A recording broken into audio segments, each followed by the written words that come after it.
My name is Sarah Mitchell, 43 years old, an ordinary person with an office job, a small family, and everyday worries.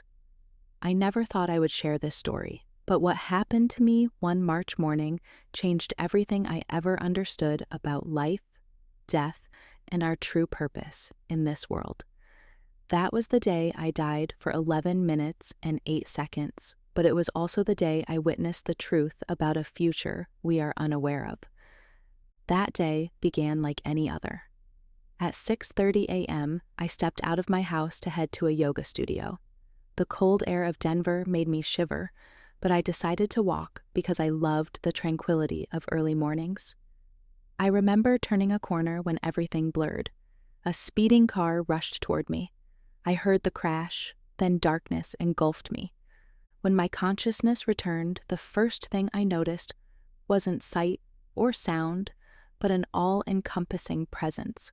Every sense I had known seemed to have been replaced by an entirely new form of awareness, one that transcended the physical body and surpassed all limits I had ever understood.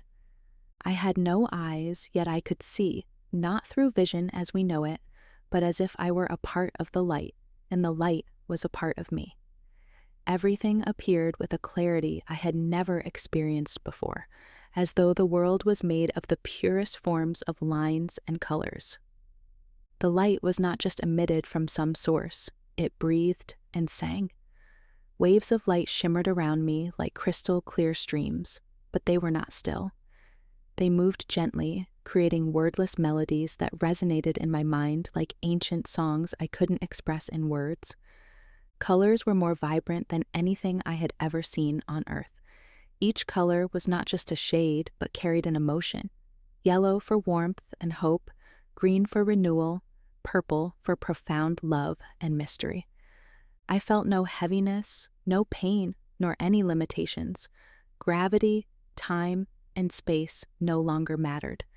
I realized that I no longer had a physical body, but instead a state of pure consciousness, free and entirely weightless.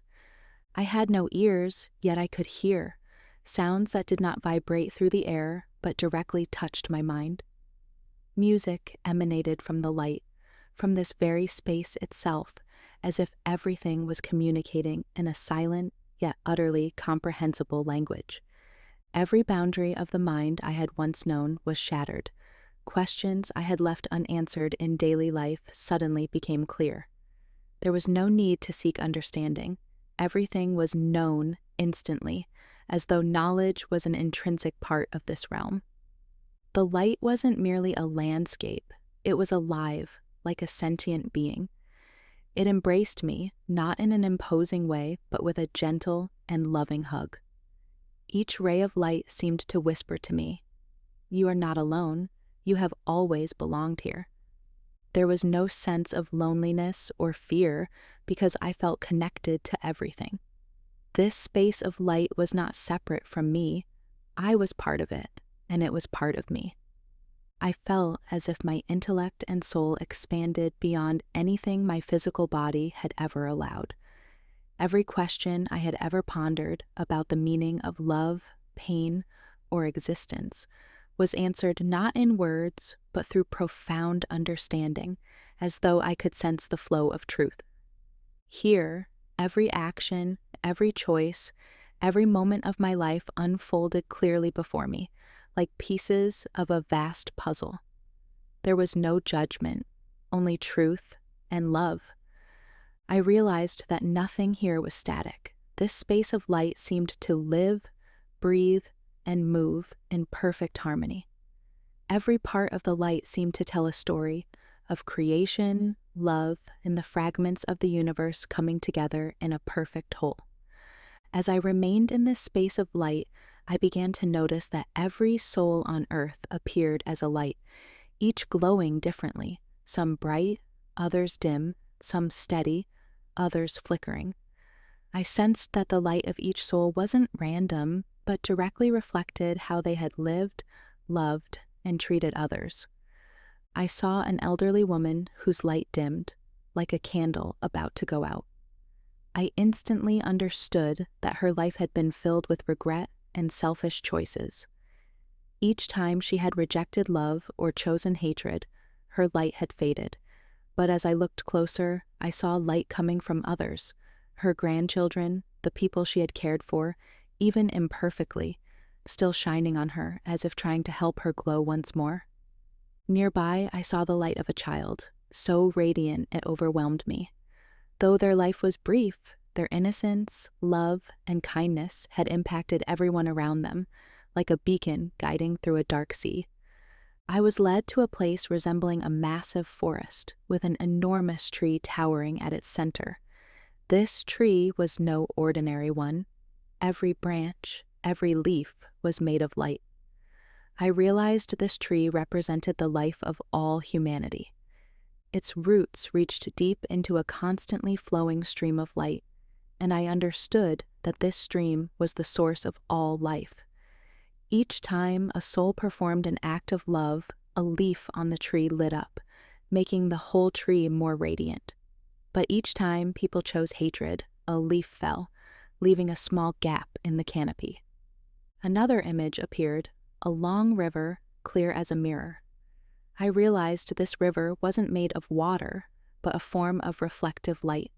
When I gazed into it, I saw every action of every soul on earth. Not just grand deeds, but the small, seemingly insignificant things we often overlook. I saw a man smiling at a stranger on the street, and that smile rippled through the river as tiny waves, touching people he didn't even know. Conversely, I saw a woman yelling at her son in anger. Her words sank into the river like stones, creating chaotic whirlpools that dimmed not only her light, but also her son's. A voice spoke, gentle yet powerful. The light of each soul is not something they are given. It is something they create through their choices. Each loving act makes the light brighter. Each moment of forgiveness extends that light further. But each time they reject love or choose selfishness, that light dims. I was shown the image of a wealthy man whose light was faint and crooked. He had accumulated wealth but never shared it. I saw opportunities he had to help others, but he passed them by, deeming them undeserving. His light was veiled by shadows, as though his selfishness had created a barrier around his soul. In contrast, I saw a woman with nothing but her hands, yet her light blazed like a torch. She had shared every piece of bread, every moment of empathy, and her light radiated to everyone she touched. The voice continued, "Humans think they are separate individuals, but they are not. Every soul is connected, like leaves on the same tree or ripples in the same river. They do not live for themselves alone. Every action, no matter how small, touches others." I saw the network of light encircling the earth more clearly. Some parts glowed brightly, tightly interconnected, while others were dim and fragmented. I understood that each of our choices forms a link in this network, either strengthening or weakening it. As I was guided through the space of light, I witnessed another strange scene, not the warm, loving light, but dark, deep, and chaotic whirlpools. I realized this was the place for souls who were taken away. The voice echoed in my mind, "Look closely and understand. They are not taken by some external force, but by the choices they made in their lives." Each of their actions was like a step away from the light, and now they are pulled into the darkness they created for themselves. Greed. I saw a man clutching a large bag filled with gold and treasures. The light around him dimmed, shrouded by the darkness of insatiable greed. I understood that in his life he had continually amassed wealth but never thought of others. The voice explained, he turned his wealth into false light. Instead of using it to share and spread love, he kept it for himself, and it became a burden, pulling him into the darkness. Judgment. I saw a woman whose light flickered like a candle about to go out, surrounded by thick clouds. Each time she raised her hand to criticize, her light grew weaker. She had lived a life full of judgment, not to uplift others, but to diminish them and elevate herself. The voice continued. Each time she judged others, she pushed herself further from the light. Instead of choosing love and understanding, she chose arrogance and division. Fear. I saw another man curled up amidst dense darkness. He had no riches, nor did he judge others, yet the darkness around him was overwhelming.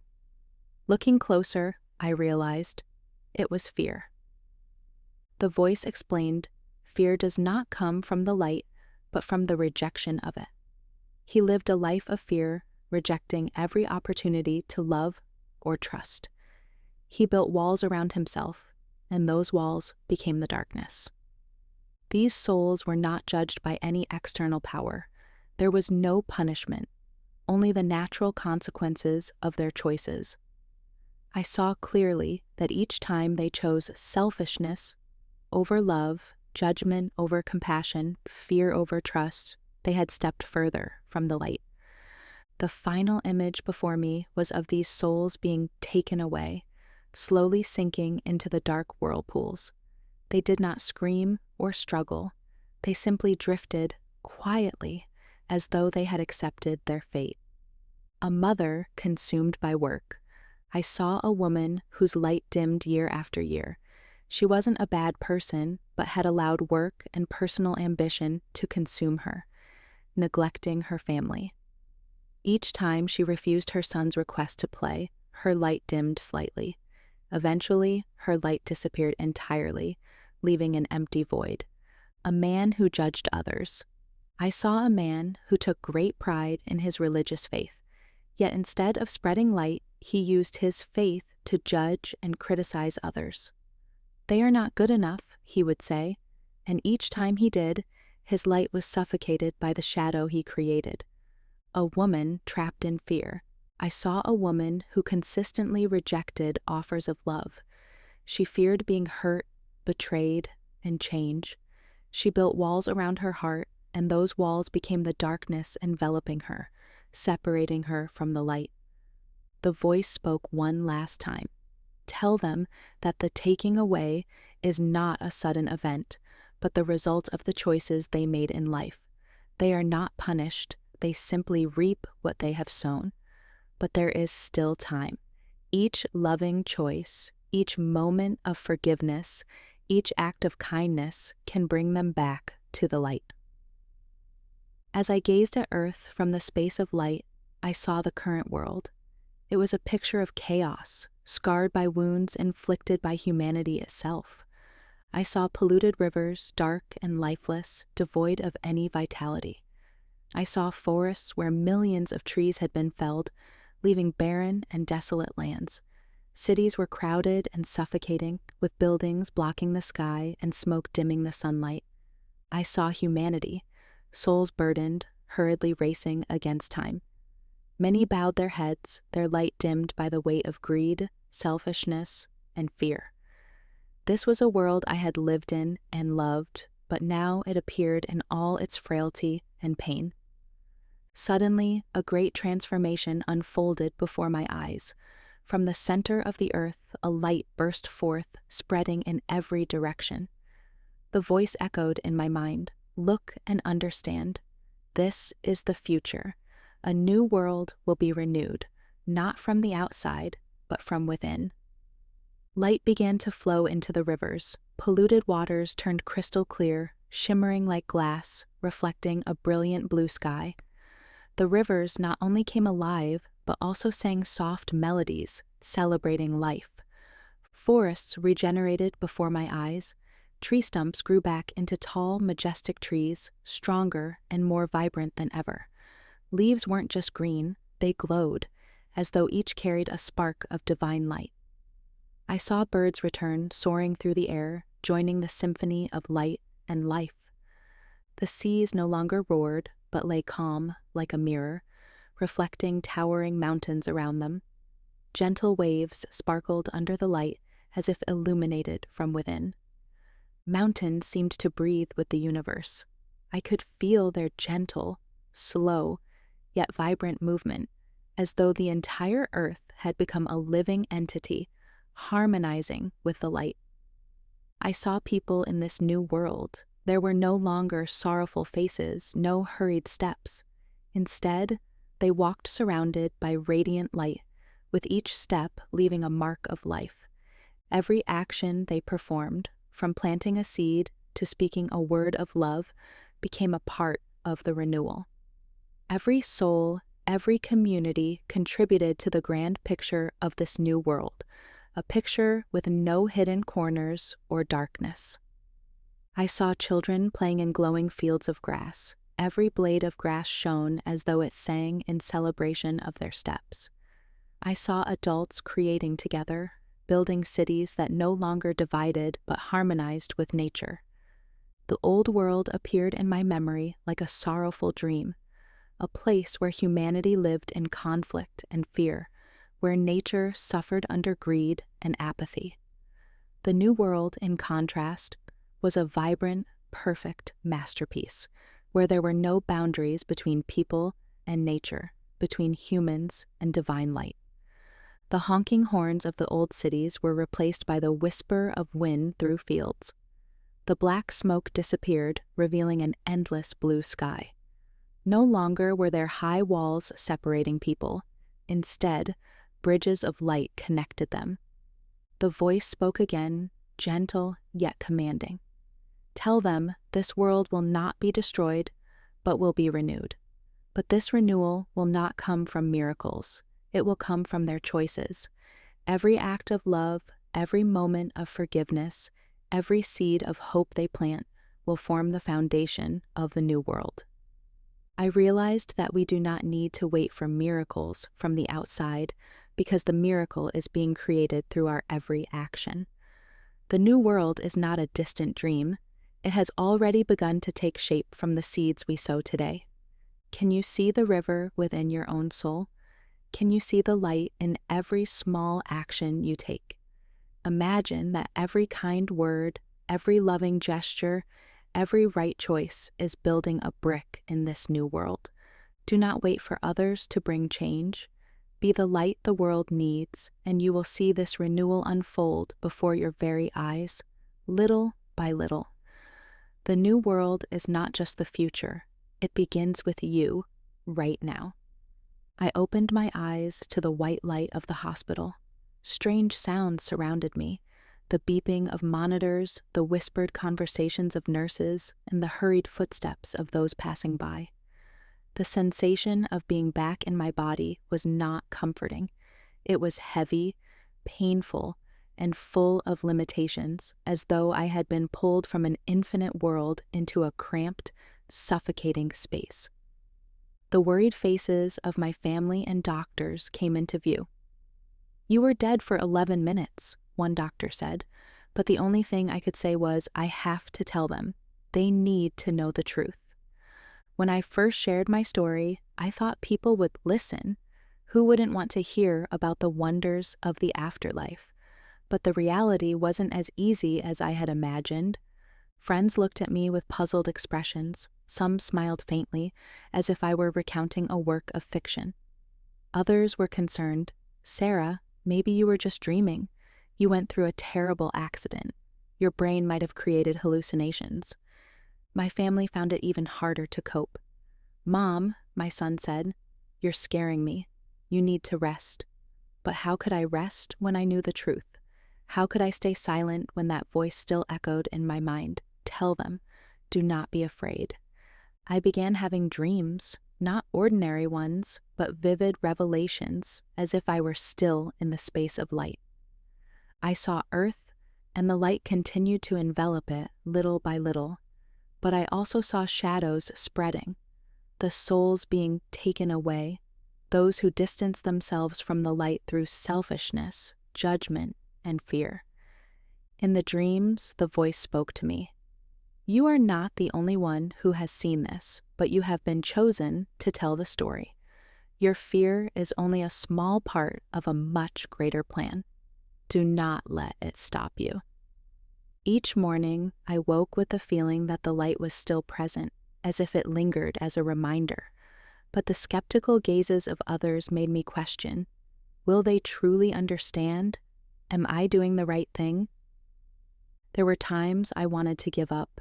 The ridicule from friends, the distance from my family, and the fear of being labeled crazy made me want to keep everything to myself.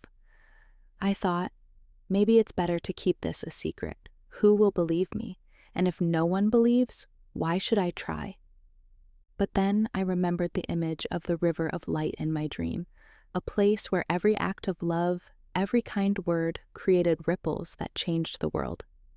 I realized that if I stayed silent, I would become part of the darkness. The voice echoed in my mind again. You are not chosen to be believed. You are chosen to tell the story. Your story will plant seeds. Seeds do not need immediate acceptance to grow. You only need to sow them. One day, I woke with a sense of peace I had never felt before. I understood that this story was not about me, but about what I had seen and understood. I didn't need everyone to believe me immediately. I only needed to tell the story and let it reach those who were meant to hear it. I began writing. I recorded every revelation, every feeling, every image I had seen in the world of light.